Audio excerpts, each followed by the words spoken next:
Gaza युद्ध के बीच लाल सागर में तनाव बढ़ता हुआ नजर आ रहा है। ईरान ने लाल सागर में तैनात कर दिया है वॉरशिप। विध्वंसक युद्धपोत अलबोर्ज समंदर में उतार दिया गया है। लाल सागर में अमेरिका और ब्रिटेन की पहले से ही तैनाती है और अब ईरान ने भी अपना विध्वंसक युद्धपोत अलबोर्ज समंदर में तैनात कर दिया है। अमेरिका और ब्रिटेन पहले से ही तैनात हैं। लाल सागर में विध्वंसक युद्ध की आशंका बढ़ती जा रही है। गाजा युद्ध के बीच लाल सागर में तनाव बढ़ता ही जा रहा है।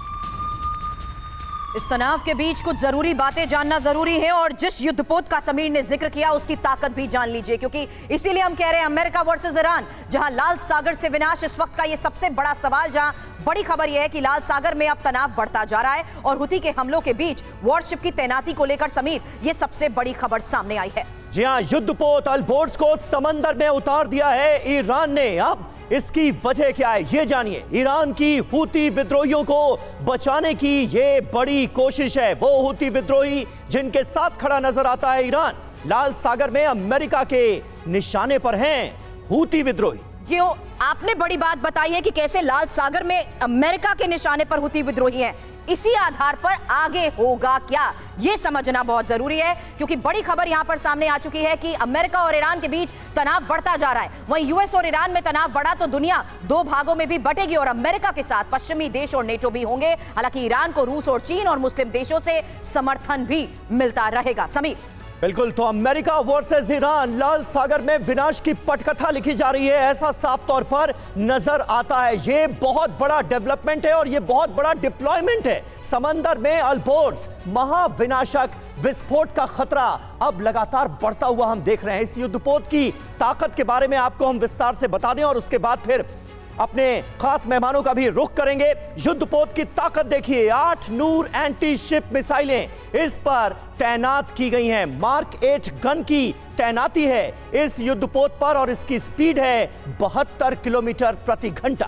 हालांकि इसकी रेंज 9000 किलोमीटर की है। आपने इसकी ताकत बताई, लेकिन जरूरी बातें यहां पर जानना समीर जरूरी है कि कैसे वॉरशिप को अब जाल नाम से जाना जाता है और ये मार्च 1971 में भी ईरानी नेवी में शामिल रहा है। समीर जी हां, मार्च 1971 में इसे नेवी में शामिल कराया गया था और अब इस युद्धपोत को उतार दिया गया है लाल सागर में। इसके मतलब क्या है, मायने क्या है? लेफ्टिनेंट जनरल वीके चतुर्वेदी साहब हमारे साथ इस वक्त मौजूद हैं और ब्रिगेडियर शरदेंदु भी हमें कर रहे हैं ज्वाइन। सबसे पहले चतुर्वेदी जी, मैं आपसे जानना चाहूंगा, पहले ही अमेरिका और ब्रिटेन के वॉरशिप लाल सागर में मौजूद हैं और अब ईरान की तरफ से इतनी बड़ी तैनाती की गई है, टेंशन बढ़ता हुआ सीधे तौर पर हम देख रहे हैं, क्या हो सकता है?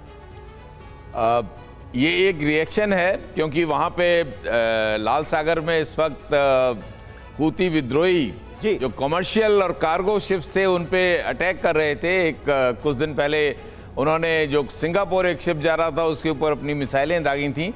उसके रिटेलिएशन में अमेरिका ने इन हुती विद्रोहियों के अगेंस्ट कार्रवाई की थी। इनकी जो मिसाइल बोट्स थी उनको डुबो दिया था और अब क्योंकि ईरान हुती विद्रोहियों को सपोर्ट करता है और इसलिए उनका मनोबल बढ़ाने के लिए एक वॉरशिप, उन्होंने काफ़ी पुराना वॉरशिप है लेकिन उसको मॉडर्नाइज किया गया होगा जरूर जी, और उसको अब रेड सी में डाला है।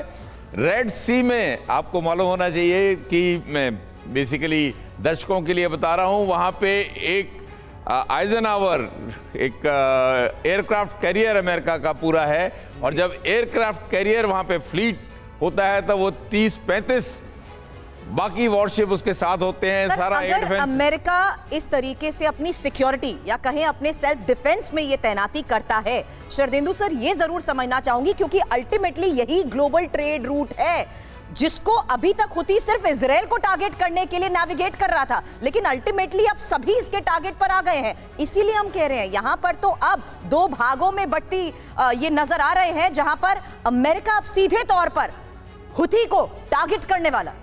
बिल्कुल आपने ठीक बताया। देखिए, जब ये एयरक्राफ्ट कैरियर रेड सी में डिप्लॉय है तो उसके मल्टीपर्पज़ होते हैं और वो स्ट्राइक करने में कैपेबल होता है, वो उस इलाके में पूरा एयर डिफेंस दे सकता है और जितने भी मिसाइल लॉन्च किए जा रहे हैं हूती द्वारा उसको नेस्तनाबूद कर सकता है, उसको एयर में ही डिस्ट्रॉय कर सकता है। और एक आपको प्लेटफॉर्म मिलता है जिससे आपकी रीच आगे बढ़ती है और साथ में उस एरिया को सिक्योरिटी प्रोवाइड करता है। तो जितने कॉमर्शियल शिप हैं उनकी तो सिक्योरिटी हो नहीं सकती, लिहाजा इस तरीके के वॉरशिप जो अमेरिका के हैं, अगर ब्रिटेन के वॉरशिप है, ये उसको सिक्योरिटी प्रदान करेंगे। ये मैरीटाइम इंटरेस्ट की बात है। देखिए, आज की डेट में जो इन्होंने टास्क फोर्स बनाया है जिससे रेड सी को सिक्योर किया जा सके, उसके जो कोस्टल कंट्रीज हैं जो नॉर्थ और साउथ में, उन्होंने इस टास्क फोर्स को नहीं ज्वाइन किया है। ऑस्ट्रेलिया ने भी मना कर दिया। तो अब ये चीजें घूम फिर के अमेरिका और नाटो कंट्री पे आ गई कि ये रेड सी को किस तरीके से सिक्योर किया जाए। क्या आपके एयर स्ट्राइक तो हूती एयर स्ट्राइक का नाम बंद कर देंगे? क्वेश्चन मार्क है। क्या आप ईरान पे स्ट्राइक करेंगे?